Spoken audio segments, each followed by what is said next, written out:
terselenggaranya Solok Baralek Gadang 2022. Semoga event ini dapat berjalan dengan baik, lancar, dan sukses. Dengan mengangkat kearifan budaya kita ini menjadi sebuah event.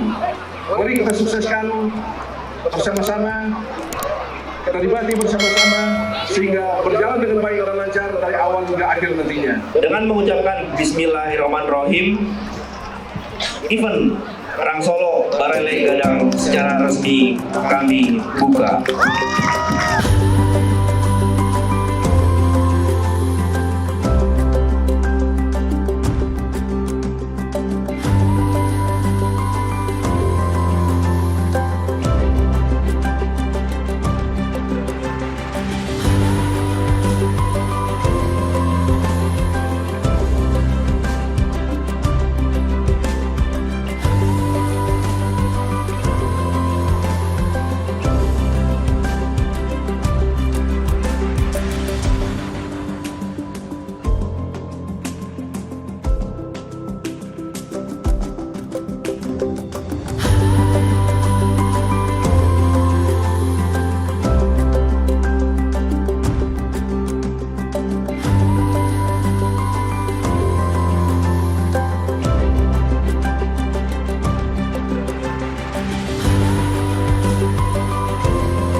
Kita akan bersama-sama melestarikan nilai-nilai yang telah diwariskan oleh nenek moyang kita ini.